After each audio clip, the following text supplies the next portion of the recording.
Una sa lahat, matapos ang patalsik bilang Senate President, Senator Alan Peter Cayetano bumanat na naman sa Facebook Live. Ba't kayo galit na galit pag nagpe-Facebook ako? Ang hilig nyo rin mag-Facebook. Mga senador sa majority block, pinagkakaisaan daw si Cayetano.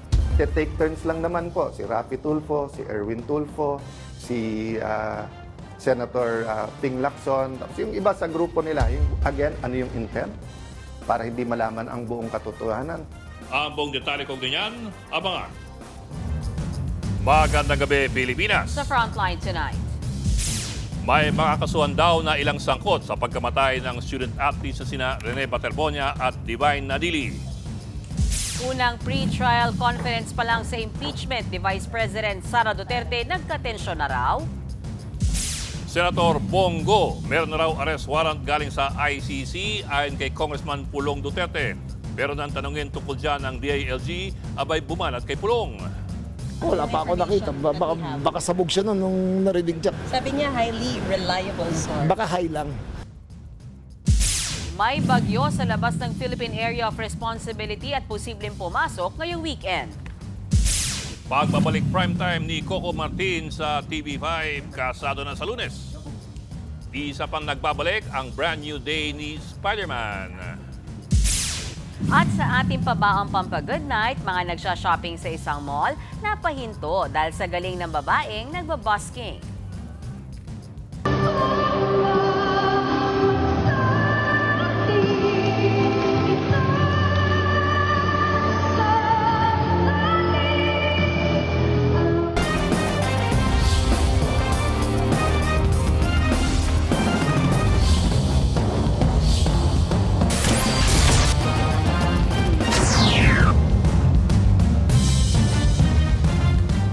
May makakasuhan daw na ilang sangkot sa pagkamatay ng mga student athletes na sina Rene Baterbonia at Divine Adili. Ayon po ito mismo kay Interior Secretary John B. Cremulya. Nagbabala naman ang kalihim sa mga coach na hindi pa rin dadalo sa sabina na sila'y ipapakontem. Nasa frontline ng balita niya si Mobile Journal Alexis Ebwe. Sa ikatlong araw ng fact-finding investigation ng PNP-CIDG kaugnay sa pagkasawi ng dalawang Ateneo student athletes na sina Rene Baterbonia at Divine Adili, present ang 8 players ng Ateneo basketball team sa PNP-CIDG headquarters. Kabilang dyan sina Travis Roberts, Joaquin Espina at si Kiefer Alas na nauna nagbigay ng pahayag sa isang podcast. Kasama rin ang ilang magulang ng mga manlalaro at isa pang assistant coach.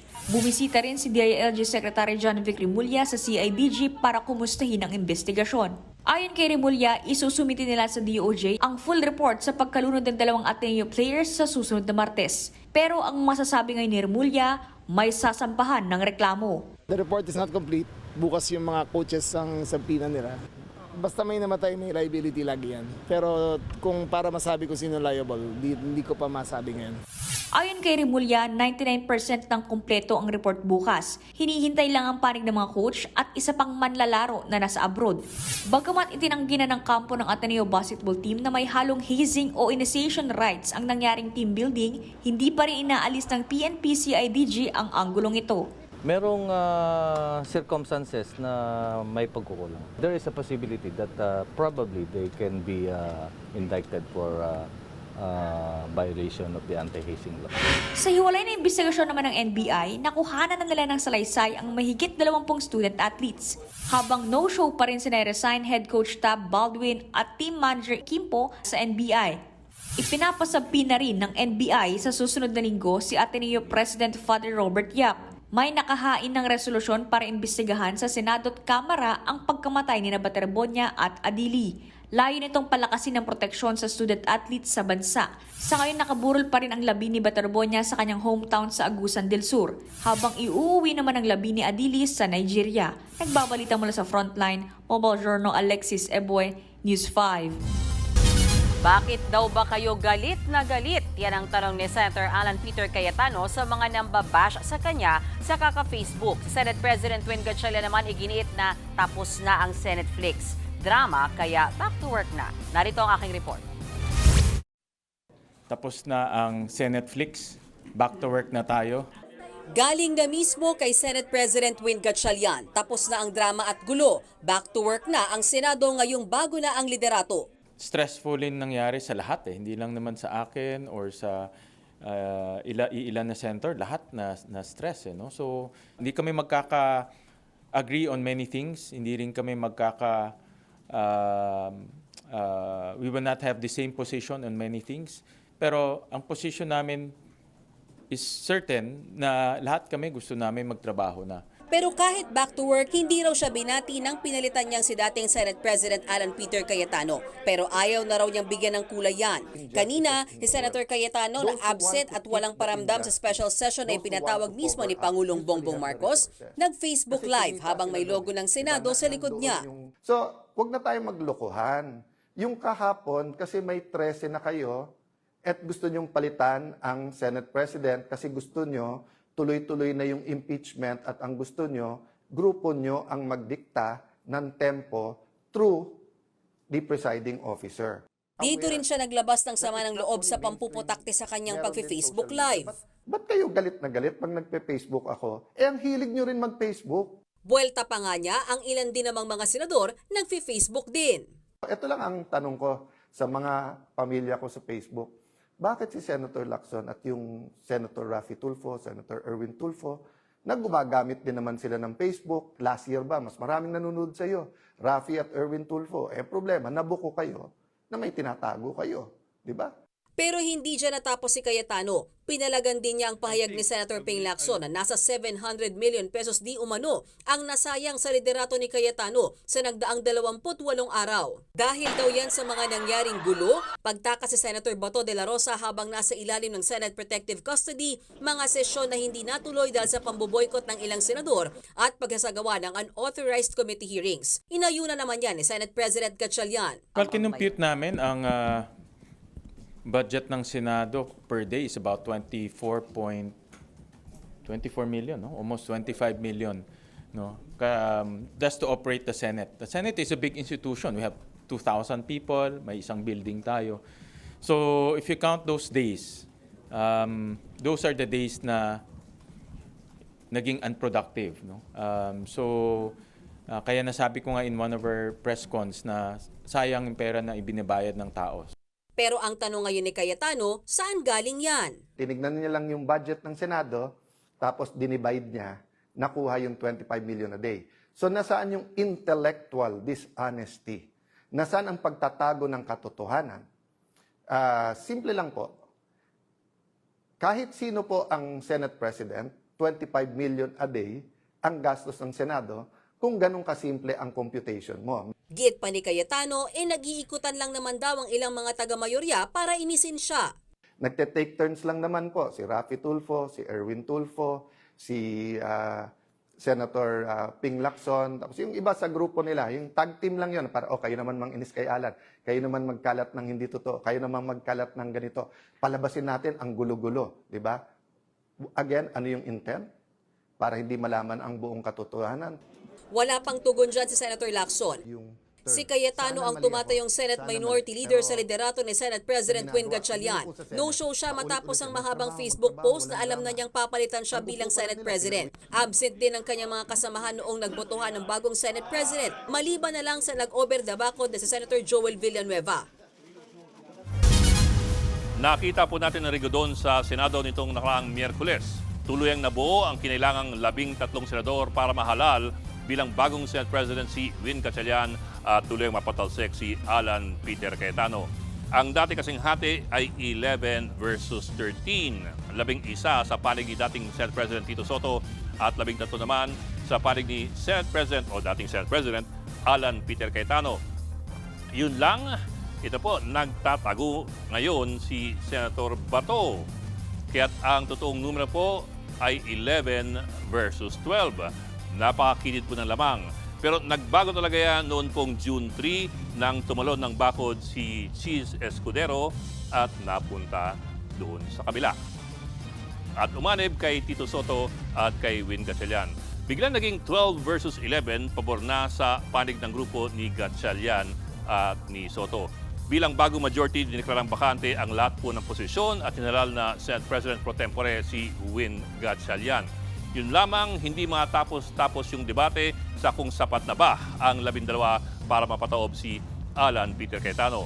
At ang huling baraha, ang paglipat po ni Joel Villanueva nito lamang Miyerkules. Ayan, ngayon po ay ang grupo ni Tito Soto at Win Gatchalian meron na pong klarong 13 boto. Sa panig naman ni Alan Peter, lalo pang nabawasan dahil po inaresto rin si Jinggoy Estrada. Kaya ngayon, ang bilang ay 13 kay Win Gatchalian at 9 na para kay Alan Peter Cayetano. Pero ito marahil ang kinagulat ng ilan. Kahit mga membro po ng paksyon ni Alan Peter Cayetano abay binigyan po ngayong araw ng mga committee chairmanships. Ito po sina Bongo, si Mark Villar, ayaw dumikit, yan. At si Camille Villar. Okay, ito pang kay Mark Villar po ay importante ang Committee on Banks and Financial Institutions. Ang tanong po tuloy ng ilan, ito po ba ay panliligaw para lumipat na rin ng bakod itong tatlong ito papunta doon sa kabila? Mahalaga po kasi ang numerong yan, yung tatlong yan. Tandaan na ang kailangan para sa conviction ng isang impeachable official ay 16 na boto, 2/3 ng 24 senators. Sa ngayon, 13 lamang ang nasa panig ni Gatchalian at ni Soto. So malino na kulang pa po ng 3 para makakuha ng conviction. Pero sa kabilang dako naman, meron po talaga mga pagkakataon na nabibigyan ng ilang committee chairmanship sa mga galing po sa minorya. Higit 4 na po kasi ang bilang ng mga Senate committees, pero 24 lamang ang bilang ng mga senador. Gayunpaman, ito po ang mahalagang bantayan. Kung meron pa bang tatalo ng bakod at kung bakit sila maglilipatan. Nagkasagutan daw ang prosekusyon at defense team ni Vice President Sara Duterte sa kanyang impeachment pre-trial conference. Tanong ng isa sa mga House prosecutors kung tunog lata raw ang pre-trial brief ng bise, paano pa raw sa mismong paglilitis? Narito ang aking report. Sa unang araw ng pre-trial conference sa impeachment case ni Vice President Sara Duterte, may nagkasagutan na agad. Nagkaroon daw kasi ng ilang argumento ang House prosecutors at defense team. Hindi na ito idinetalye, pero sabi ng depensa, normal lang yan at maayos daw ang kanilang working relationship sa prosecution team. Hindi naman tense, that's usual. That's usual in pre-trial, even in the RTC, ganyan yan, no? So wala naman, it's really nothing out of the ordinary, and of course we appreciate the patience also of the clerk of court, no, Senator Pantug, and the prosecution panel. So normal lang yan. Idinaan naman ito sa biro ng private prosecutor na si Attorney Lorna Capunan. Medyo nag-initan, ma'am. May mga ganong ganap. Hindi, kasi period ko ngayon, mainit ang ulo. Isa raw sa mga napag-usapan ang mga iminungkahing kondisyon sa araw ng trial proper. May hanggang Lunes ang dalawang kampo para magsumite ng kanilang komento. Ang hindi ikinatuwa ng prosecution team, ang patuloy daw na hindi pagsipot ni VP Sara kahit dumalo ang kanyang defense team. Vice President Sara Duterte was not personally present during the pre-trial conference, despite earlier statements that she expressed readiness and willingness to face the charges at the proper court. The explanation is either you are not serious or talagang feeling mo lang talaga you don't owe any people any explanation. Sabi naman ng kampo ni VP Sara, dadalo ang bise sa impeachment trial kung kinakailangan. Kung kinakailangan, no? But sa ngayon, hindi pa natin masasabi kung kailan yon, kung mangyayari yun, kung kailan yon. But really, ang communication natin kay VP is constant naman, no? Meron naman tayong open line with the Vice President. Pinag-uusapan namin lahat. In fact, after today, i-update ko rin siya. Muli ring binatikos ng prosekusyon ang pre-trial brief ng kampo ni VP Sara. Imbis daw kasi nasagutin ang mga paratang, muli lang nitong kinwestiyon ang proseso. The pre-trial brief sets the tone on how the defense will structure its answers. So kung tunog lata na ang pre-trial brief, what more can we expect during the trial proper? Maganda sana kung meron silang maipapresenta na mga witnesses na magpapatunay kumbaga na sila si Cocoy Villamin, sila si Mary Grace Piatos, wala doon, hindi natin nakita sa kanilang pre-trial brief. Banat dyan ang kampo ng bise. Kung po maintindihan where that is coming from, the defense takes exception to that, no? Because definitely dumating kaming handa and the records will speak for itself. Wala naman siguro magsasabi na pumunta kami dito na hindi kami handa. Tungkol naman sa ihahalal na presiding officer, may nilinaw dyan si Senate President Win Gatchalian. Pag-uusapan pa yan ng mga senators at under the rules, it's the Senate President who will preside unless the Senate will decide otherwise. Una nang sinabi ni Senator Ping Lacson ang plano na posibleng mahalal bilang presiding officer si Senator Chis Escudero. Pero derechahan kong tinanong Senate President Gatchalian kaugnay niyan. Non-lawyer kayo, but you think you can preside the impeachment trial? The Constitution doesn't prescribe any requirement on lawyers. No? So this is a political process. No? At kaya mga senador ang hukom o ang judges dahil this is a political process. Kaya nyo, sir, maging presiding officer? Kakayanin natin. No? I'll do my best. Of course, marami pag-aaralan. That's why I've been quite busy lately. So, pipilitin natin. Hindi naman natapos kanina ang pre-trial conference kaya pagpapatuloy pa ito sa Lunes sa susunod na linggo.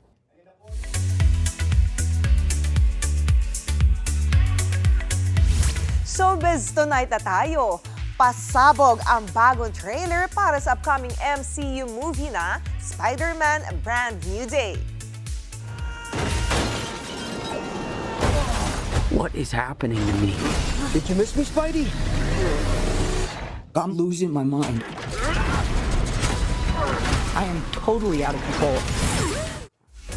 Magbabalik si Tom Holland na bilang ang friendly neighbor ng New York City. Makaka-reconnect siya sa kanyang best friend na si Ned at sa kanyang love interest na si MJ after ma-wipe ang kanilang memories ng lahat ng tungkol kay Peter. Sa gitna niyan, makakaramdam din si Peter ng changes sa kanyang katawan. May pasilip din sa mga makakalaban ni Spider-Man, gaya ni Scorpion at isang grupo ng Red Ninjas. May isa pa raw villain sa movie na hindi na niya nakikita. Showing na this July 29 ang Spider-Man Brand New Day in cinemas. Pero di lang yan ang pasabog ni Tom. Pasimple niya kasing kinumpirma na kasal na sila ni Zendaya. Sa isang magazine interview, tinanong si Tom tungkol sa kumalat na AI-generated photos ng alleged wedding nila. Pati raw ang lola ni Tom ay napaniwala sa photos. Nang tanungin siya kung na-explain niya sa kanyang family ang tungkol sa AI photos, ang sagot lang daw ni Tom ay, no, because they were all there. And that's all you'll get on that. Pasabog kung pasabog agad ang unang chika. Pero may mas malaki pa akong pasabog when we return. Susunod, Bagyo nagbabadya sa weekend. At Coco Martin at Julia Montes magbabalik prime time para sa inaabang serye na Sigabo. Magbabalik pa ang Frontline tonight.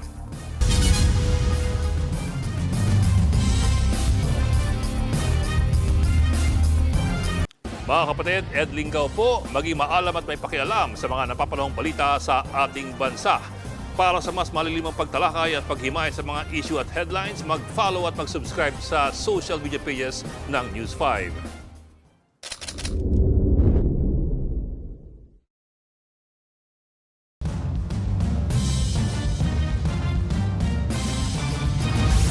Umuugong ang ulat na may warrant of arrest na ang ICC laban kay Senator Bongo. Wala pang kumpirmasyon ang mga otoridad. Pero ginit ng senador na wala siyang nilabag sa anumang batas. Nasa frontline ng balitang yan si Camille Samonte. Napipinto na rin umanong ipaaresto ng International Criminal Court o ICC ang isa pang malapit na kaalyado ni dating Pangulong Rodrigo Duterte. Yan ay ang dati niyang aide na si Senator Bongo. Ang impormasyon na yan nanggaling daw sa mapagkakatiwalaan daw na source ng anak ni Digong na si Congressman Paulo Duterte. Ayon kay Pulong, inisyu na ang ICC arrest warrant laban kay Nago at dalawang dating pulis. Si Go ay isa sa mga pinangalanan ng ICC na co-perpetrator o kasabwat sa kasong crimes against humanity ni Duterte kaugnay ng kanyang madugong drug war. Kasama rin sa mga pinangalan ng kasabwat ang dalawang dating hepe ng pulisya na si Vicente Danao at Oscar Albayalde. Sa kabila nito, wala pa raw natatanggap na kumpirmasyon ng mga otoridad sa sinasabing arrest warrant. Si Interior Secretary John Vic Remulla, binanatan pa si Congressman Pulong sa pagpapakalat nito. Wala pa ako nakita Baka sabog siya nung narinig siya kasi wala pa kami nakikitang ganun eh. So wala, hindi namin alam. Siya lang nakakita nun eh. Sa kabin, sa amin wala pa eh. Sabi niya, highly reliable source. Baka high lang. Maski si PNP Chief Jose Melencio Nartates, ipinagkibit balikat lang ang pahayag ng kongresista. Meron daw highly reliable source si Pulong na about po dun sa ICC warrant versus buti pa siya alam niya. Ako, hindi ko alam. Ayon naman kay dating Senator Antonio Trillanes, hindi dapat paniwalaan si Congressman Pulong dahil wala pang bagong warrant na inilalabas ang ICC. At kung meron nga raw na lalabas sa lalong madaling panahon, hindi raw ito malalaman ni Pulong tulad ng kung paano ito hindi nalaman ng kanyang ama noong dinala sa The Hague. Maging ang Department of Justice, wala pa raw natatanggap na anumang opisyal na komunikasyon mula sa ICC. Mismong Philippine Center on Transnational Crime daw ang nagpatunay niyan. Kung matatandaan sa kaso ni Senator De La Rosa, November 6, 2025 pa, inisyu ng ICC ang arrest warrant laban sa kanya pero 6 na buwan itong selyado at formal lang na isinapubliko nitong May 11. Samantala, wala pa rin daw kumpirmasyong natatanggap si Senate President Win Gatchalian sa umano'y pag-aresto kay Go pero handa kaya silang isailalim si Go sa protective custody. It's very difficult to preempt, no? Let's wait kung totoo nga yung information na yun. The situations vary. Sa kabila ng bulong-bulungan ng arrest warrant, naglabas ng pahayag si Senator Go. Anya, pinapasa Diyos na lang daw niya ang lahat. Buong buhay niya raw kasi wala naman siyang nilabag na anumang batas ng tao o batas ng Diyos. Hindi rin daw naging bahagi ng mandato niya ang mga operasyon ng kapulisan. Umaasa at pinagdarasal na lang daw niya na hindi mabahiran ng pamumulitika ang kanyang kaso sa ICC. Nagbabalita mula sa Frontline, Camille Samonte, News 5. Kaugnay ng balitang yan, sinagot ni Congressman Pulong Duterte ang patutsada ni Interior Secretary John Vic Remulla na high raw ang kongresista. Hinamon ni Pulong si Remulla na magpa-hair follicle drug test, pati na raw ang kanyang boss para magkaalaman kung sino ang tunay na high.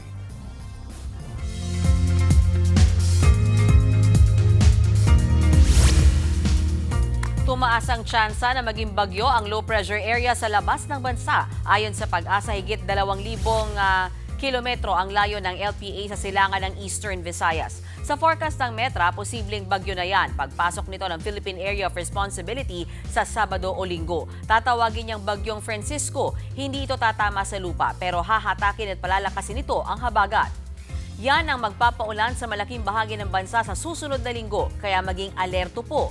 Para naman bukas, huwag kalimutan ang payong dahil posible pa rin umulan sa tanghali o hapon sa malaking bahagi ng bansa. Abangan, Coco Martin at Julia Montes. Magbabalik prime time para sa inabang serye na Sigabo. Tutok lang mga kapatid dito sa Frontline Tonight.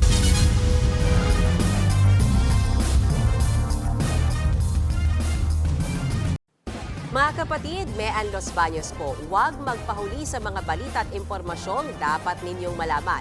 Para sa mas malawak na balitaan at diskusyon, mag-follow at mag-subscribe na sa social media pages ng News 5.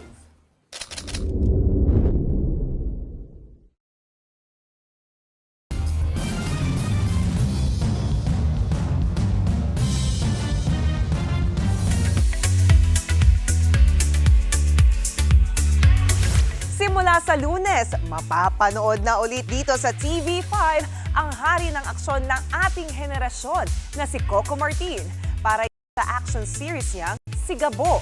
Nasa frontline ng balitang yan si MJ Marfori. Totoo ang usap-usapan. It's a kapatid and kapamilya reunion. Dahil nagbabalik kapatid ang hari ng aksyon ng ating henerasyon na si Coco Martin. Pero hindi lang yan ang good news. Mga kapatid, may mahalagang announcement po ang ating TV5 President and CEO na si Sir Guido Zabaliero. Thank you. Mga kapatid, para sa mas maraming Pilipino, masaya kami na mapapanood sa TV5 ang Coco Martin's Sigabo. At sa pagbabalik ni Coco at syempre ni Julia. Because we believe that this show deserves to be enjoyed by more Filipinos, whether you are a kapatid or a kapamilya. At syempre, mapapanood ang kapatid sa kapamilya. Abangan nyo rin ang aming face-to-face with Ate Coring sa Kapamilya Channel and other ABS-CBN platforms. Napakagandang balita kasi hindi na mahihirapan ang lahat ng mga Pilipino dahil ipapalabas na po ito sa TV5, sa All TV2, sa A to Z, sa Kapamilya Channel, sa Kapamilya Online Live, sa YouTube, saka sa iWant. Saka sa A to Z. Kaya sa lahat ng mga Pilipino, hindi na kayo mahirapan. Makikita nyo na gabi-gabi ang Sigabo. Sana po, samahan nyo kami.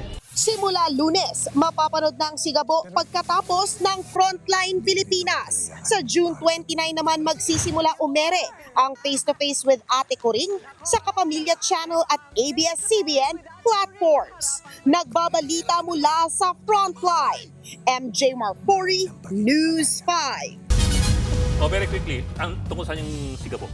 Abangan na yan sa Lunes. Oh. Welcome back. Welcome back. Diba? Ano yan? Biopic yan ni Gilbert Chodoro. Sinabi mo na sa akin yung joke na yun. Naiirita na lang ako, hindi ako natatawa. Kasi Sigabo. Anyway, may labo yung kausap. Wala lang. Labo mo! Nagalit. Pero natutuwa lang ako na talagang babalik sila. 11 na tayo. Wait lang, si Miss Miss. Hindi, natutuwa lang ako na papanood din sila sa TV5 ulit. Yes. Ah, okay. Nakakatuwa eh. Ito yun. Ano ba? Yan po ang 30 minuto pag-imayos malagang headline. Balik na ang diskusyon para sa paghubog ng matalinong opinyon. Kami yung kapatid sa Baltan sa Public Service. Ako po si Mean Los Baños Oroseo. Ako lang po si Edling Ka, walang iwanan, 499.